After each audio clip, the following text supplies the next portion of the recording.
Assalamualaikum warahmatullahi wabarakatuh.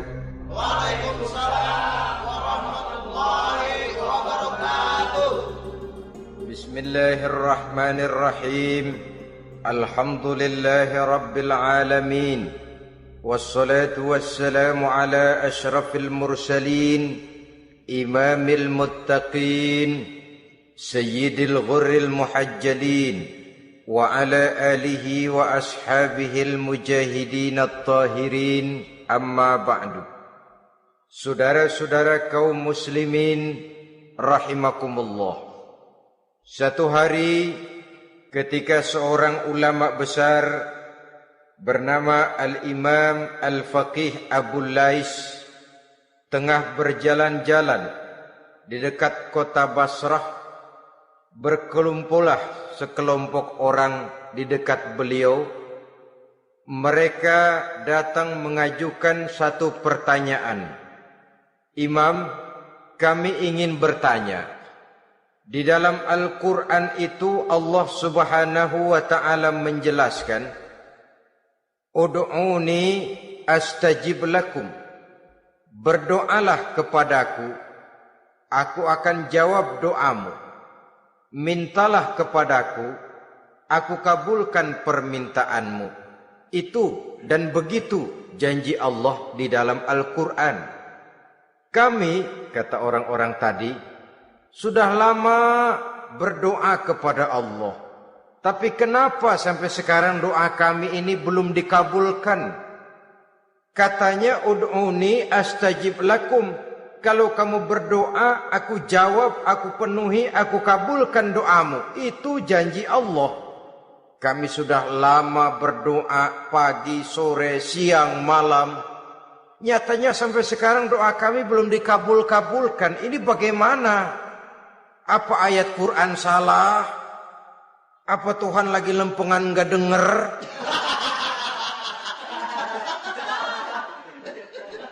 Apa doa kami yang terbalik? Kelihatannya sepele saja ini. Doa tidak didengar oleh Allah. Permohonan tidak dijawab, tidak dikabulkan oleh Allah. Tapi sebenarnya kalau kita mau merenung, kemalangan apa yang paling besar dalam kehidupan ini? Selain daripada kalau permohonan dan doa kita sudah tidak dihiraukan oleh Allah. Artinya hidup sudah tidak diopeni oleh Allah. Jangankan Allah, saudara-saudara, kita nggak diopeni sama mertua saja bingung.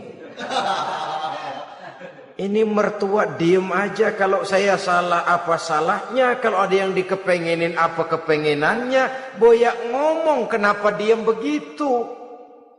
Ini tidak diopeni oleh Allah. Kemalangan apa yang lebih malang selain daripada kalau doa tidak didengar oleh Allah? Itu sudah kemalangan yang paling malang, lebih malang dari kota Malang saya kira.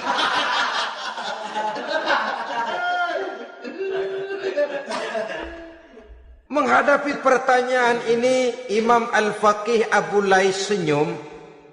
Lalu beliau berkata, tuan-tuan, tahu kenapa doa tuan-tuan tidak dijawab? Permohonan tidak dikabulkan?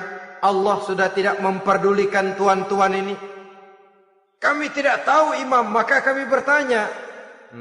Begini, hati tuan-tuan itu mati. Dari hati yang mati, channel tidak nyambung kepada Allah. Dari channel yang putus tidak ada getaran strom, bagaimana akan timbul gejala? Hatimu mati, jadi pantas kalau doa tidak dikabulkan, permohonan tidak dipenuhi, doa tidak terjawab, hatimu mati. Saudara-saudara kaum muslimin, dari hati yang mati ini, getaran tidak akan sampai ke hadratullah azza wa jalla. Nah, ini juga satu penyakit yang kita sangat khawatirkan, yaitu apabila hati kita sudah mati selagi jasad masih hidup. Artinya, jadilah kita bangkai berjalan di hadapan Allah Subhanahu wa ta'ala. Sementara kita sangat disibukkan dengan menggali berbagai macam jenis obat penangkal penyakit zahir, dan kita kurang perhatian untuk mencari obat penangkal penyakit batin yang kalau diserang penyakitnya menghancurkan kehidupan abadi di akhirat nanti.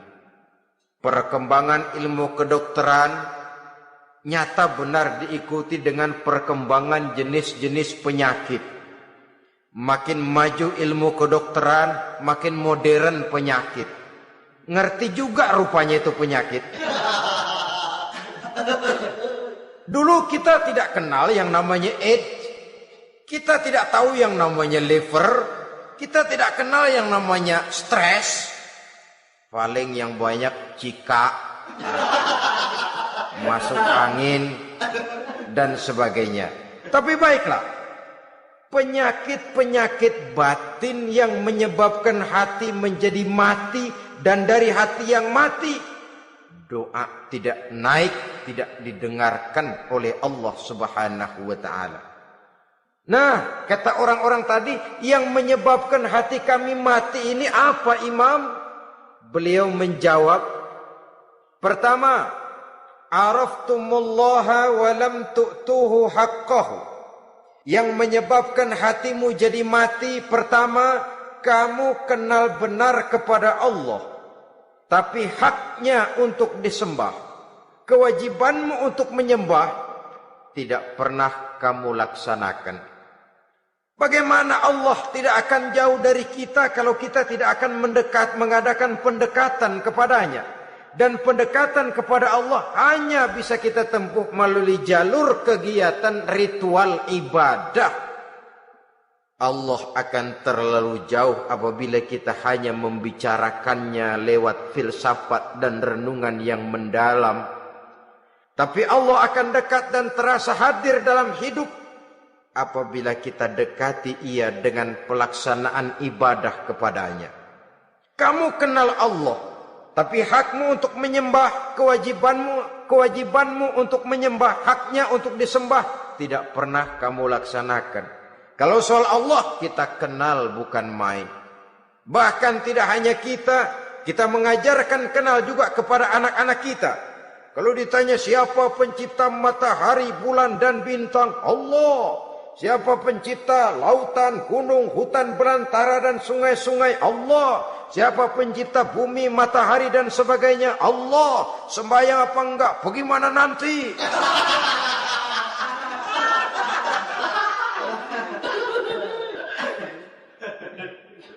Tanpa pendekatan, Allah akan jauh. Apabila Allah jauh, maka doa tidak akan didengarkan olehnya. Oleh sebab itu, logika mengajarkan kepada kita, berpayahlah dulu, wa mal ladzatu illa ba'da ta'ab, inna ma'al usri yusra. Di balik kesulitan menunggu kemudahan. Nikmat baru akan terasa, kelezatan hidup baru akan terasa setelah kita jerih payah banting tulang peras keringat. Rasanya memang lebih nikmat sepotong singkong hasil cucuran keringat sendiri ketimbang roti dijejelin orang. Ini berarti kita ingin mohon pertolongan kepada Allah, sementara dengan Allah sendiri kita jauh. Sama saja dalam kehidupan kita analoginya, saudara-saudara. Orang tidak kenal kepada saudara, tahu-tahu jauh dari saudara, tahu-tahu datang mau minjem duit. Apa kesan saudara? Enak aja, kenal enggak, dekat enggak, datang-datang mau minjem duit. Emang duit percetakan bapak lu?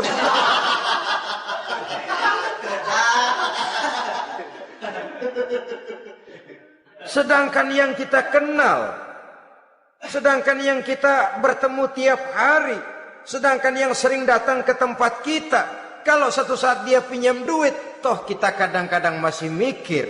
Apalagi datang nggak pernah, berkunjung nggak pernah, ngobrol nggak pernah. Apalagi Kenal juga enggak pernah. Datang-datang mau minta. Macam apa? Datang nemuin Tuhan setahun 2 kali. Idul Fitri, doang Idul Adha. Doa cerewet banget. Apa ini? Apa aja diminta. Saudara hadirin, bagaimana doa akan kabul, permohonan akan dijawab? Jikalau kita jauh dari Allah, kita kenal Allah, haknya untuk disembah, kewajibannya untuk menyembah, tidak pernah kita laksanakan. Itu yang menyebabkan hati kita lalu menjadi mati. Padahal mengenal Allah, setelah mengenalnya, mengadakan pendekatan kepadanya melalui ritual ibadah yang dicontohkan oleh Rasulullah Sallallahu Alaihi Wasallam. Ini hal pertama yang menyebabkan hati jadi mati. Kamu terlalu kenal Allah tapi tidak pernah menyembah kepadanya. Sama aja orang kerja kagak, habis bulan mau minta gaji. Karena kita jitak palanya. Macam apa?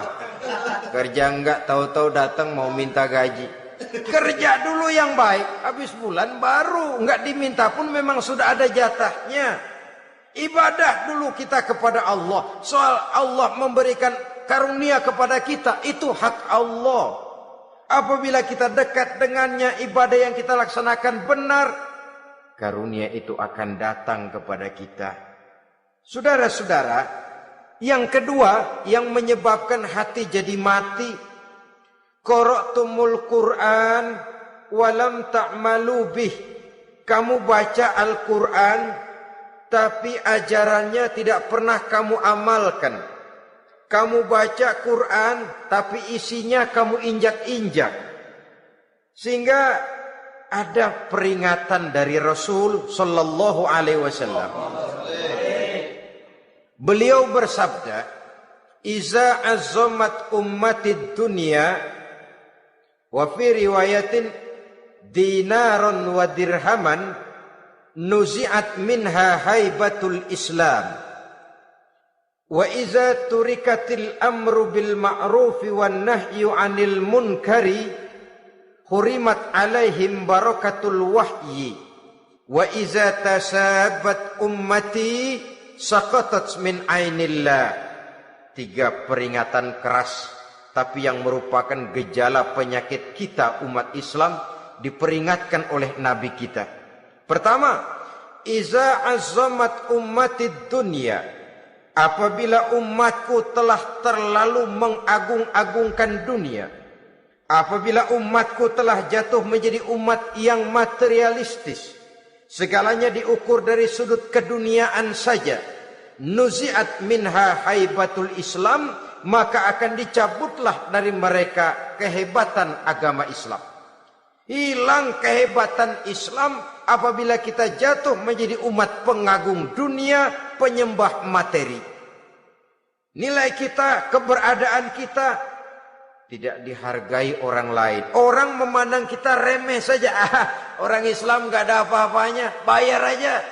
Bisa dibeli, bisa diatur, bisa dikerjain, garap saja. Nuzi'at minha haibatul Islam, hilang dari mereka kehebatan Islam ini. Kenapa? Mereka telah mengagungkan dunia dan menjadikannya sebagai tujuan.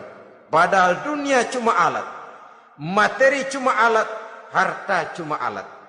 Yang kedua, wa iza turikatil amru bil ma'rufi wan nahyu 'anil munkari hurimat 'alaihim barakatul wahyi.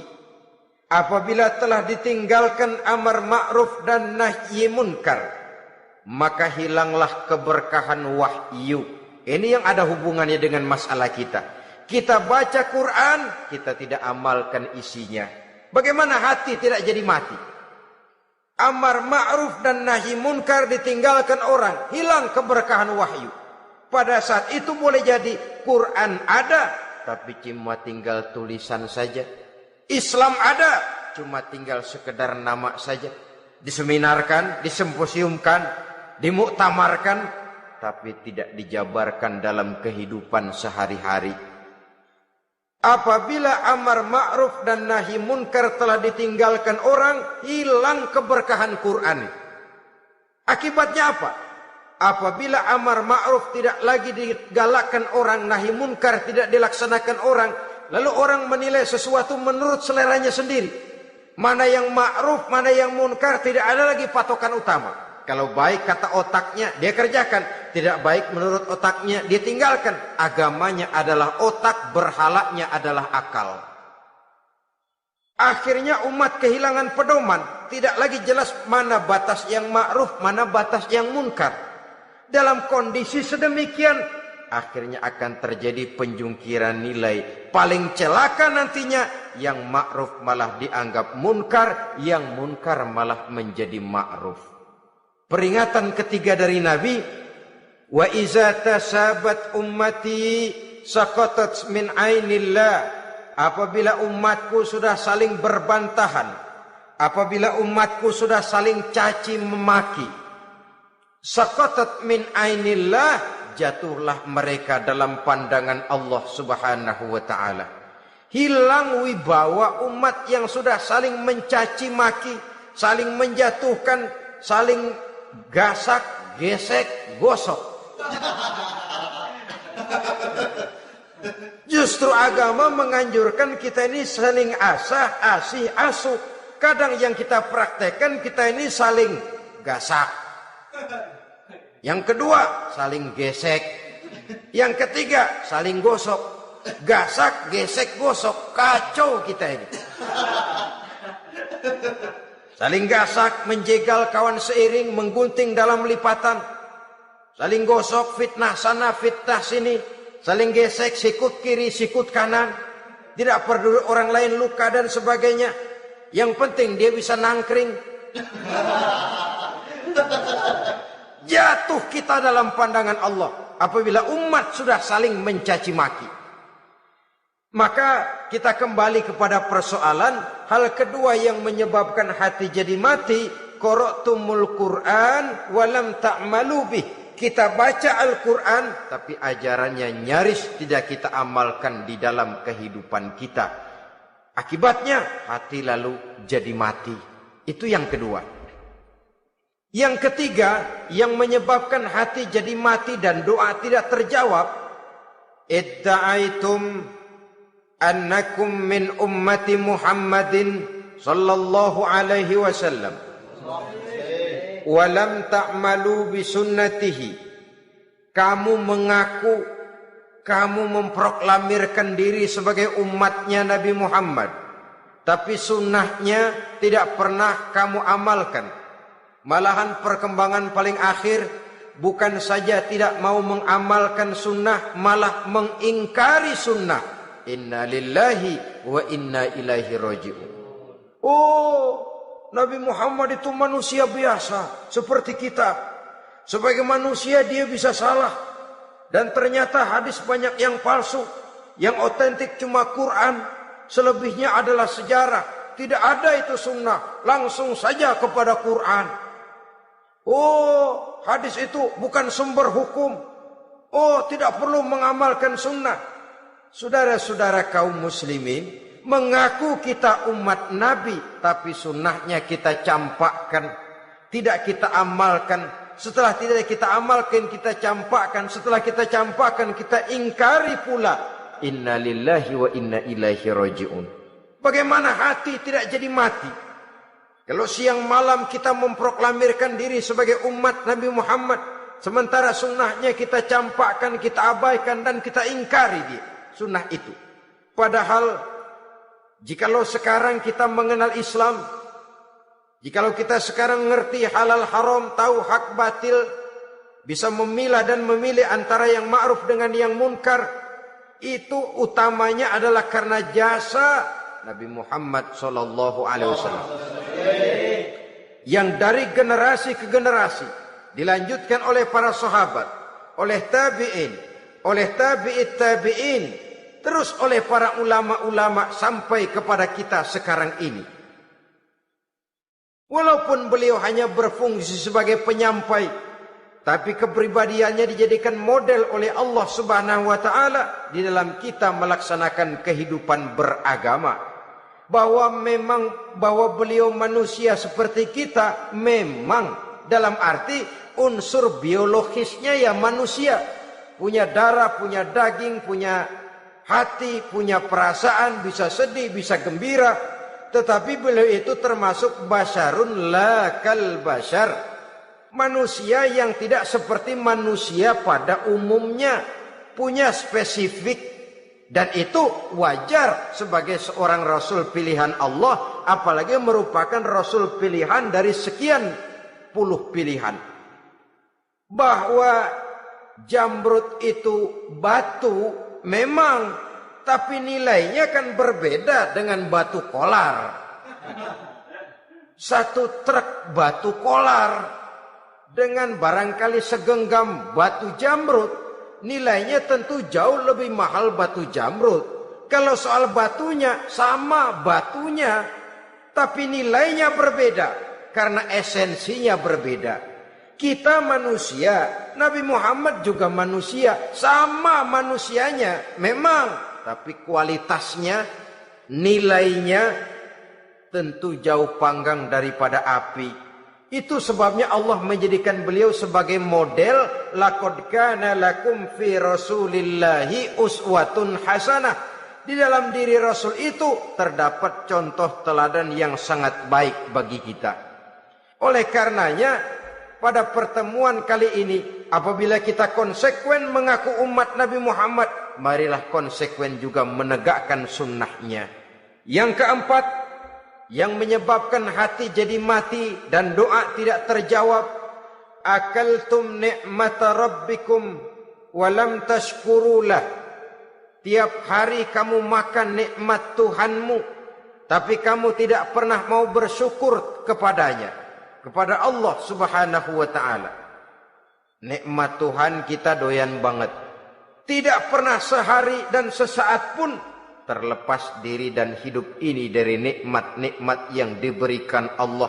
Sejak kita bangun tidur sampai tidur kembali, bahkan tidur itu sendiri, di pasar, di sawah, di kantor, dimanapun kita berada, gak pernah nikmat Allah berhenti. Hidup kita dalam alam diberikan segala fasilitas untuk menunjang kehidupan. Gak pernah Allah pasang pajak matahari, gak pernah Allah pasang pajak gas udara. Nikmat-nikmat yang banyak itu tiap hari kita kecap, tiap hari kita nikmati. Tapi kita tidak pandai bersyukur. Padahal Allah memberikan peringatan keras dalam hadis qudsinya. Man lam yashkur ala na'mai wa lam yasbir ala balai falyakhruj min tahti samai wal yatlub rabban siwaya.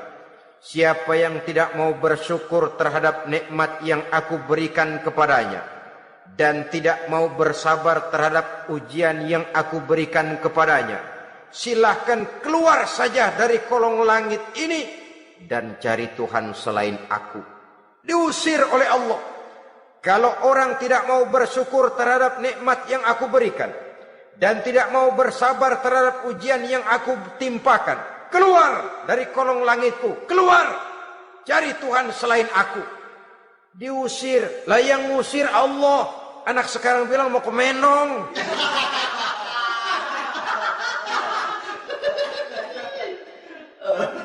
Kalau diusir kita dari Jakarta, masih bisa pindah ke Bandung. Diusir kita dari Bandung, bisa pindah ke Jogja, Solo. Diusir kita dari Indonesia, bisa pindah ke Singapura, Malaysia. Diusir dari kolong langit, mau cari langit mana lagi? Kalau kau tidak mau mensyukuri nikmatku, tidak sabar terhadap ujian yang aku berikan kepadamu, keluar saja, keluar dari kolong langitku ini, cari Tuhan selain aku. Kalau istilah kita mah Tuhan, jengkel banget udah itu. Nikmatku, yang nikmat yang aku berikan kau makan, tapi kepadaku engkau tidak pernah mau bersyukur. Saudara-saudara kaum muslimin rahimakumullah, wajar. Kita dulunya tidak ada, sekarang ada nikmat. Susunan biologis manusiawi kita demikian cantik, nikmat. Tinggal di bumi, fasilitas yang kita perlukan disediakan, tinggal kemampuan kita mengelolanya. Nikmat. Diberikan kita otak yang membedakan kita dengan binatang, nikmat. Diberikan kita agama, diutus para rasul untuk jadi model dalam kehidupan kita, nikmat. Kalau cara kita emang kurang apa sih? Apa yang kurang, hai manusia? Engkau tidak ada, aku adakan. Kalau aku perintahkan kau tinggal di bulan, mungkin kau tidak akan sanggup hidup. Begitu lahir juga kelepek-kelepek habis. Ya nggak ada HO2 toh di bulan, mau ngisap apa? Aku tinggalkan kau, aku perintahkan tinggal di permukaan bumi. Alamnya indah, fasilitas serba menunjang. Nikmati semuanya, semuanya untuk kamu, semuanya. Satu pintaku, syukuri nikmat yang aku berikan kepadamu. Ya bukan cuma syukur dalam ucapan, syukur dalam perbuatan. Banyak nikmat yang diterima, makin banyak dia sujud, makin banyak dia ruku, makin banyak dia mengadakan pendekatan kepada Allah. Syukur dalam artian berupa tindakan dan perbuatan, mempergunakan nikmat sesuai dengan kehendak yang memberikan nikmat itu sendiri kepada kita. Saudara-saudara kaum muslimin rahimakumullah. Ini penyakit yang keempat. Kamu makan nikmat Tuhanmu, tapi kamu tidak pernah pandai bersyukur kepadanya. Mensyukuri nikmat yang diberikan tadi. Bagaimana hati tidak jadi mati? Kita sibuk mempersolek jasmani, mencari obat penangkal penyakit zahir. Maka yang ramai di zaman sekarang, saudara lihat, salon, fitness, senam, macam-macam jenis. Tidak ada salahnya dan tidak ada jeleknya. Tapi kalau itu sampai melupakan kita kepada memperindah batin, memperbaiki jiwa, artinya bukankah kita perlahan tapi mempersiapkan diri menjadi bangkai berjalan di hadapan Allah. Dengan operasi plastik, yang pesek jadi mancung, yang sipit jadi belok, kulit keriput jadi kencang, pipi terlalu cekung bisa diatur. Saudara-saudara, tapi kalau hati yang rusak, jiwa yang rusak, kemana lagi kita akan berobat kalau bukan kepada agama? Maka hati itu jadi mati apabila kita selalu memakan nikmat Allah dan tidak pandai mensyukuri nikmat itu. Dari hati yang mati tidak akan ada getarannya. Oleh sebab itu doa tidak terjawab. Selanjutnya, yang menyebabkan doa tak terjawab dari sebab matinya hati, qultum annal mauta haqqun wa lam tasta'iddu lahu. Kamu berkata, kamu yakin bahwa mati adalah sesuatu yang benar, tapi kamu tidak pernah punya persiapan untuk mati. Padahal menurut logika, orang yang akan bepergian jauh tentu dia harus mempunyai bekal yang cukup. Semakin jauh jarak perjalanan yang akan ditempuhnya, semakin banyak perbekalan yang harus dibawanya. Dahulu, seketika beberapa jamaah dari Yaman akan melaksanakan ibadah haji dengan nekat, mereka berprinsip, pokoknya kan berangkat haji jadi tamunya Allah, nanti Allah yang akan ngelayanin. Mereka nekat, modal badan doang berangkat. Diadukan kepada baginda Rasul, lalu turun peringatan dari Allah, wa tazawwadu fa inna khairaz zadi taqwa. Jangan begitu, bawa bekal. Sesungguhnya bekal yang paling baik adalah takwa. Bahwa berangkat dengan bekal takwa itu bekal yang paling utama. Tapi bekal-bekal yang lain pun jangan diabaikan. Kalau kita akan berangkat untuk tujuan yang baik, bekal yang paling utama memang takwa. Tapi tidak berarti harus mengabaikan bekal-bekal yang lain. Begitulah, semakin jauh perjalanan yang akan kita tempuh, semakin banyak bekal yang harus kita hadapi. Kalau saudara mau pergi ke Surabaya, tidak membawa bekal kemudian berani berangkat, rasanya sih saya pikir itu bukan berani, nekat namanya. Sama saja orang belum pernah sembahyang mati. Nekat tuh orang. Berani amat. Belum berbuat kebaikan barang sedikit pun sudah mati. Nekat namanya itu. Sama saja tadi, nggak bawa bekal apa-apa berangkat ke Surabaya. Sampai Surabaya belum tentu, sengsara udah jelas. Belum punya bekal yang baik sudah mati. Sampai ke surga belum tentu, tapi kebelangsak dan sengsara rasa-rasanya pasti itu. Oleh karena itu, kalau kita yakin mati sesuatu yang benar, sesuatu yang pasti datang menimpa, maka hendaklah kita mempersiapkan bekal. Kemudian, idda'aitumun najata minan nar wa ramaitum fiha anfusakum. Kamu memproklamirkan diri ingin selamat dari neraka, tapi kamu lemparkan dirimu ke dalam neraka. Bagaimanapun bajingannya bajingan, kalau ditanya, ente mau masuk neraka enggak? Jawabannya pasti enggak. Itu pasti perbuatannya sendiri yang melemparkan dirinya ke dalam neraka. Membiarkan dirinya berlarut-larut, bertimbun-timbun dalam dosa dan kesalahan. Dan tidak akan ada niatan untuk memperbaiki diri. Hanyut di meja judi, habis ditelan minuman keras, fitnah sana, fitnah sini, hasud sana, hasud sini. Padahal mulutnya ingin selamat dari neraka, perbuatannya malah melemparkan dirinya ke dalam api neraka. Tidak ada orang yang lebih sayang kepada diri kita selain kita sendiri. Dan menyayangi diri itu tidak cuma dengan memandikannya sehari 3 kali, memakaikannya parfum dengan segala macam merek, memakai sabun yang wangi-wangi, minyak yang harum-harum. Lebih daripada itu, jaga dan sayangi diri. Jangan jatuhkan dia ke dalam perbuatan-perbuatan yang bisa menjerumuskan diri itu ke dalam neraka. Kemudian disambung oleh Imam Al-Faqih Abu Lais yang menyebabkan doa tidak terjawab karena hati mati. Idda'aitum dukhulal jannah walam ta'malu laha.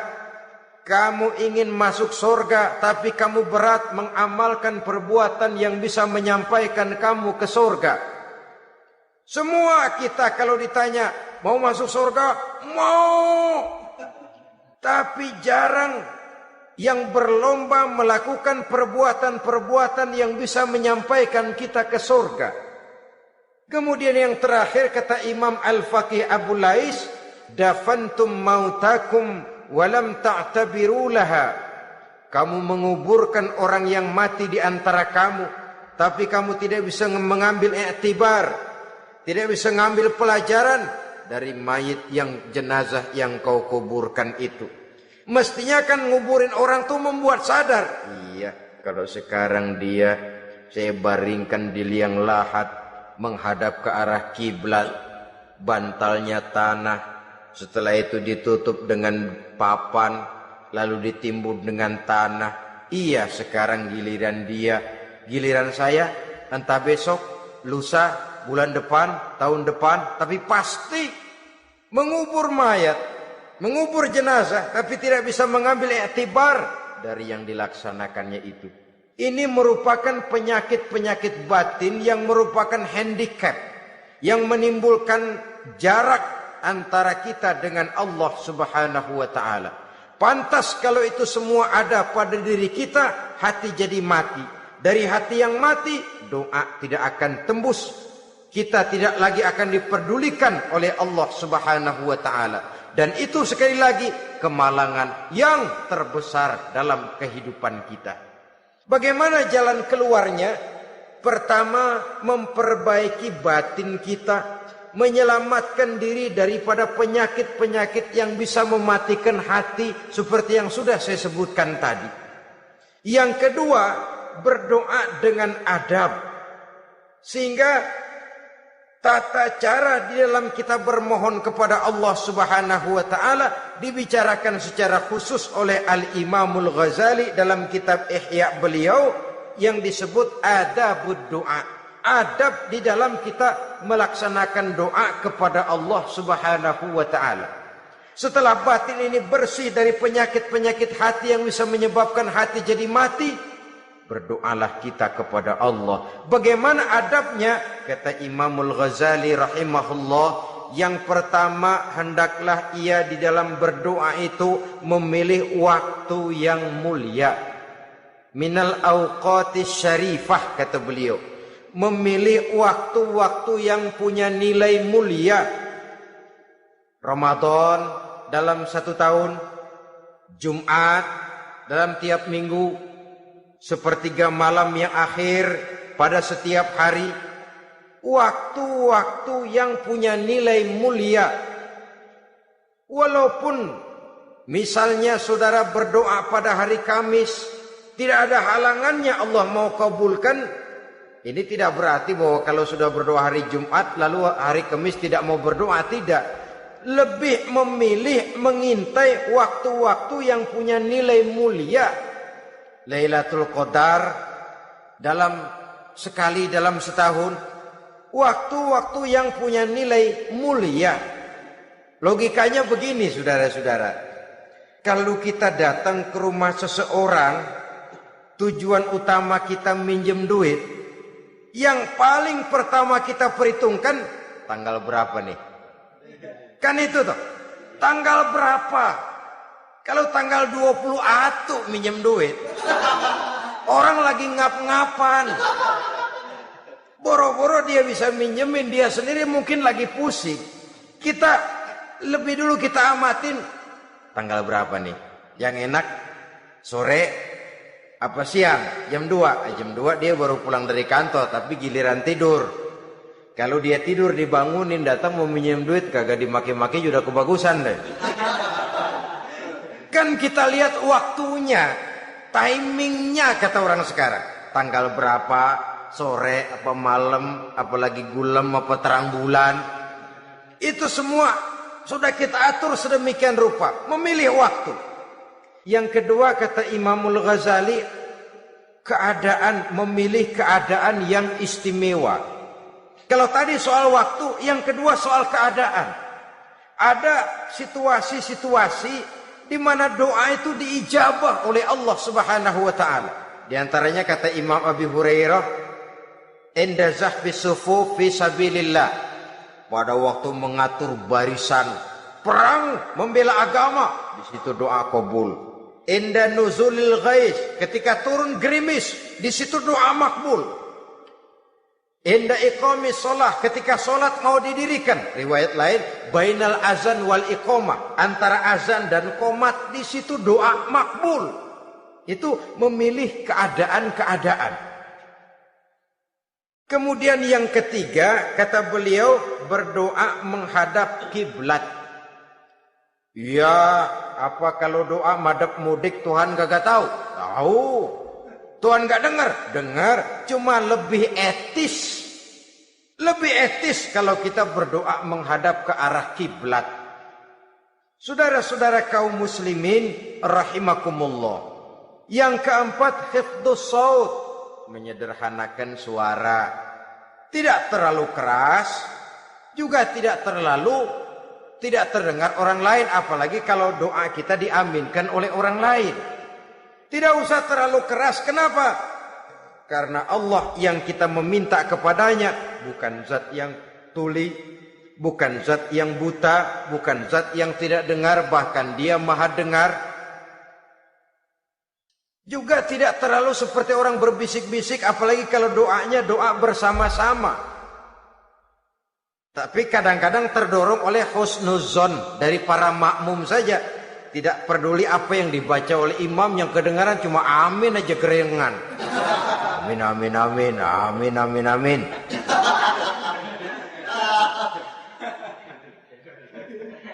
Juga tidak terlalu keras. Seperti orang berdoa, seperti orang pidato. Saudara-saudara kaum muslimin rahimakumullah. Yang kelima, alla yatakallafa saja' fid du'a. Dalam berdoa, kalau istilah kita, jangan nyelongcong. Suja' ini menunjukkan sikap berani kepada Allah.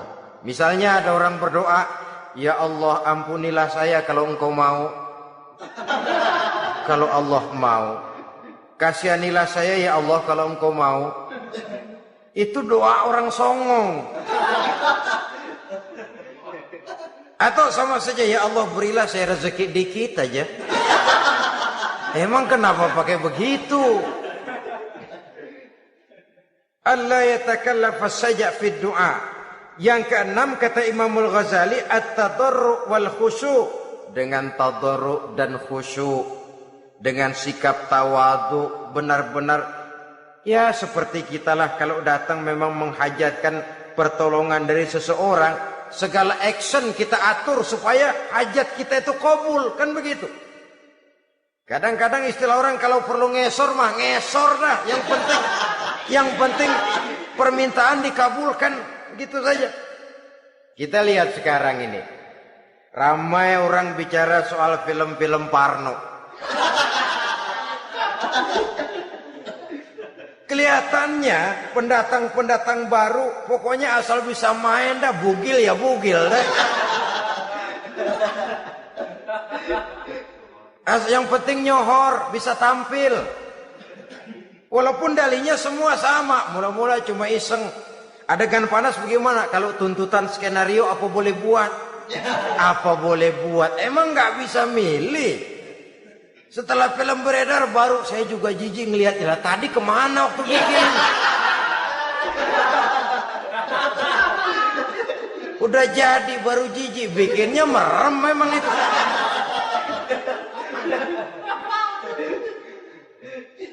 Tapi ada satu analogi, asal bisa main, asal bisa tampil di layar, apa saja jadi taruhan sudah. Bugil ya bugil dah, nggak soal dah. Pokoknya bisa main, tampil, nyohor, masuk koran. Udah seperti kata-kata orang Arab, bul ala zamzam fatu'raf. Kalau pengen terkenal kencingin sumur Zamzam. Artinya apa? Bikin yang aneh-aneh, yang orang nggak kerjain, ntar ngetop. Yang ngetop lempengan jeleknya. Sumur Zamzam dikencingin, kan nyohor itu. Sedunia orang kenal. Kenapa? Gila. Saudara-saudara kaum muslimin rahimakumullah, sangat kita sayangkan kalau lalu orang berlomba-lomba dengan cuma modal paha mulus, wajah cantik, dimauin apa saja mau lalu bisa tampil. Akibatnya yang jadi korban adalah anak-anak kita. Disuguhi tontonan-tontonan yang meracuni jiwa mereka. Walaupun akibatnya barangkali ya lain, seperti band orkes dengan film memang akibatnya tidak langsung ya. Kalau band orkes akibatnya langsung, dia bisa berantem di tempat lokasi. Film orang nonton tahu dia di tempat itu, bukan di tempat itu dia praktek, pulang jadi pikiran dia. Tadi serem ya, ntar kalau udah kesempatan kita praktek. Ntar ngancemnya itu yang gak enak. Tapi yang saya analogkan dengan persoalan kita, tingkah pola artis apapun dilakukan asal bisa main. Nah itu tuh, asal dapat kesempatan acting. Dalihnya ya tuntutan skenario lah, iseng lah, macem-macem lah. Tapi yang jelas satu target, saya harus dapat kesempatan main. Untuk sampai ke situ cara apa saja harus saya tempuh. Tidak peduli harus menginjak-injak norma dan budaya bangsa yang luhur. Tidak peduli harus bertentangan dengan kaidah agama. Tidak peduli hasilnya meracuni umat masyarakat, terutama generasi muda. Yang penting kan ngetop. Saudara-saudara, baiklah ya, itu soal lain. Tapi soal kita ialah at-tadarru wal khusyu'. Bermohon kepada Allah dengan tadarru', khusyuk dan tawadu. Seperti kalau kita mau bermohon kepada seseorang, kita malah merendahkan diri. Pak, saya memang orang gak mampu, Pak. Utang saya udah selebar kampung, Pak. Anak udah 16 seperempat. Apa saja kita meratap, menghibah, mengeluh, merintih, ujungnya kan yang penting gue minjem duit dapet dah gitu. Apa kayak diomongin, pokoknya pulang bawa duit, itu saja. Itu strategi manusiawi. Kalau ini kita adakan konteks, oh iya, kepada Allah lebih lagi kita tadarruk, khusyuk, tawadhu. Doa dengan tawadhu, sebab kita akan bermohon kepada yang serba maha. Menghadap ke arah kiblat, duduk bertafakur dengan khusyuk, tawadhu. Jangan doa sembari tolak pinggang.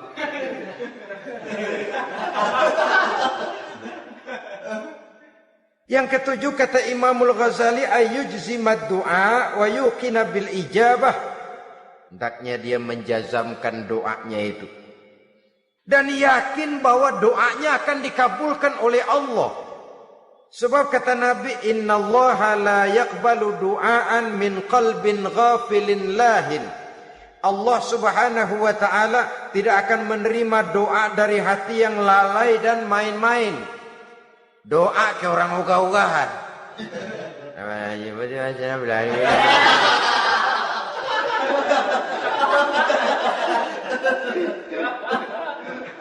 Kali malaikat nyongok dong, lu minta apa lu?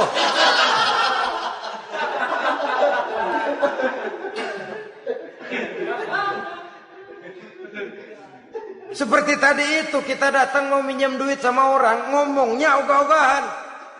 Minjem duit dikasih syukur, enggak ya udah. Ya enggak dah, enggak dikasih sudah. Kenapa? Mintanya begitu. Enggak serius dan enggak yakin bahwa doanya akan dikabulkan. Kalau kita sudah punya keyakinan, jangan-jangan doa saya enggak diterima Allah. Enggak. Kata Allah, ana inda zanni abdi bi. Aku sih bagaimana menurut sangka hambaku kepadaku saja. Kalau sangkanya baik, aku baik. Kalau sangkanya doanya dikabulkan, aku kabulkan.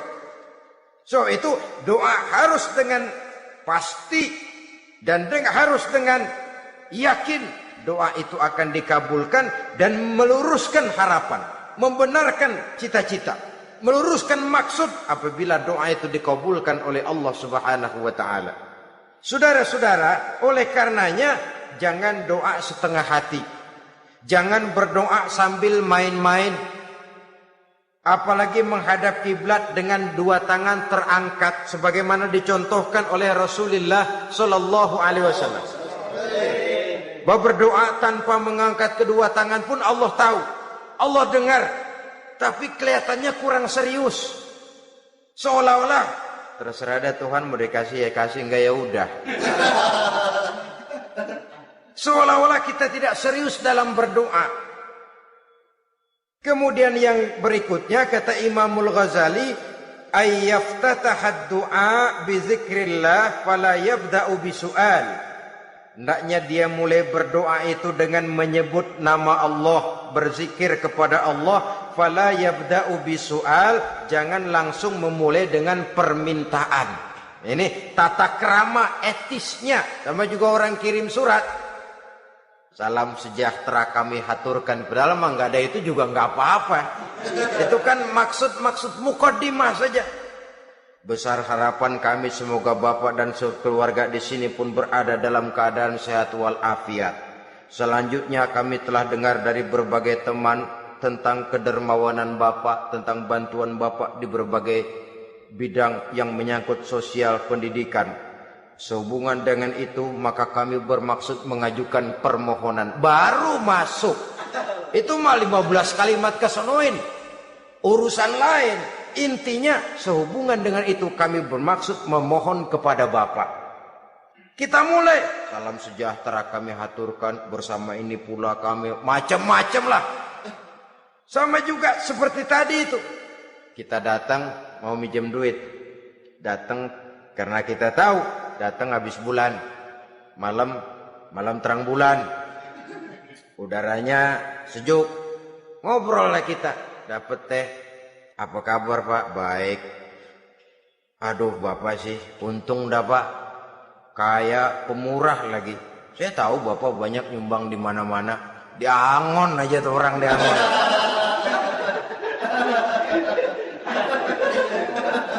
Kira-kira udah mau telap aja baru dikedat. Ngomong-ngomong Pak, nah mulai nih kalau udah ngomong dah tuh mulai. Baru masuk. Jadi etisnya berdoa itu dimulai dengan zikrullah. Karena itu umumnya dimulai dengan Alhamdulillahi Rabbil Alamin. Kita puji dulu Allah. Alhamdulillahi Rabbil Alamin. Hamdan yuwafi ni'amahu wa yukafi'u mazidah. Kita puji dulu Allah. Seperti orang tadi lah. Kita puji dulu kebaikannya. Walaupun pada akhirnya kita minjem duitnya. Ya, sebenarnya Allah nggak perlu dipuji toh. Dipuji atau tidak Allah tetap termulia. Ini etis manusia. Allah tidak berharap untuk dipuji oleh manusia. Allah tidak untung seluruh alam memujinya. Manusia mau memuji atau tidak itu urusan manusia sendiri. Allah tidak minta untuk dipuji. Allah juga tidak gila kepada pujian. Kalau kita memulai doa dengan pujian, etis kita kepada Allah Subhanahu wa taala di dalam kita bermohon kepadanya. Saudara-saudara kaum muslimin rahimakumullah. Kemudian menyesuaikan doa dengan kondisi. Ini termasuk syarat batin ya. Taubat, waraddul mazalim, kata Imam Ghazali, menolak segala macam kezoliman. Artinya kalau berdoa itu tahu diri. Kalau gaji kita sebulan 700 atau 800, 900 ribu, berdoa minta rezeki 1 juta, itu tahu diri namanya. Kan cuman kurang 100 ribu. Ya, kalau kerja kagak minta gajian 1 juta. Pengen doa dikabulkan, rasanya secara etis nggak tahu diri orang berdoa seperti itu.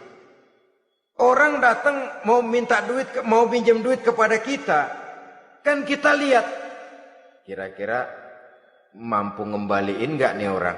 Kita lihat, kita evaluasi kemungkinannya. Lalu si yang minjem tentu tahu diri. Kalau memang kekuatannya ngembaliin tidak seperti kekuatannya mulangin, hendaknya dia timbang rasa.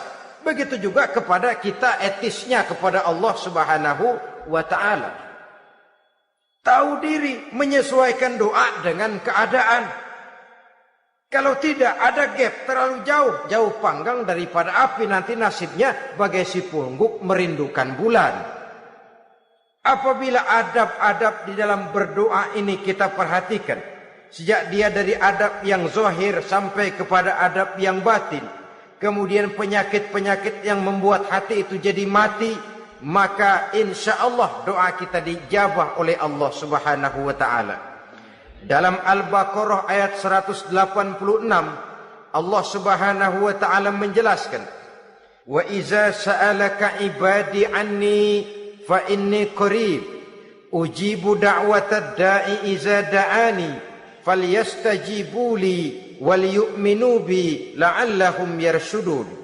Apabila hambaku bertanya kepadamu Muhammad tentang aku, kata Allah, fa inni qarib, katakan kepadanya aku dekat sekali dengan mereka. Ujibu da'watad da'i iza da'ani, aku akan jawab, aku kabulkan permohonan orang-orang yang berdoa kepadaku. Falyastajibuli wal yu'minu bi, maka hendaknya mereka juga menjawab panggilanku atas dasar iman kepadaku. La'allahum yarshudun, semoga dengan ini mereka kelak mendapat petunjuk. Saudara-saudara, Al-Baqarah 186 ini dengan nyata menjelaskan kepada kita, Allah akan menjawab doa, mengabulkan permohonan apabila kita falyastajibuli wal yu'minu bi, juga menjawab panggilan Allah atas dasar beriman kepadanya. Logikanya tadi itu, araftumullaha wa lam tu'tuhu haqqahu. Kita tidak pernah mau menjawab panggilan Allah sementara kita berharap doa kita dijawab oleh Allah. Apa enggak pincang? Apa enggak berat sebelah? Panggilan Allah kita berat memenuhinya. Sementara kita sangat berharap agar permohonan kita, seruan kita dikabulkan oleh Allah. Menjawab panggilan Allah atas dasar beriman kepadanya. Kenapa? Ada orang menjawab panggilan bukan berdasarkan iman, tapi karena target lain. Datang sembahyang Jumat paling dulu, target utamanya pulang juga paling dulu nyabet sendal, nyabet sepatu. Menjawabnya iya, tapi tidak karena iman. Jadi apabila kita rajin menjawab panggilan Allah atas dasar beriman kepadanya, maka seruan, permohonan, doa niscaya dikabulkan olehnya. Ini saja, mudah-mudahan ada manfaatnya. Terima kasih atas segala perhatian. Mohon maaf atas segala kekurangan. Usikum wa nafsi bitaqwallah. Wassalamu alaikum warahmatullahi wabarakatuh.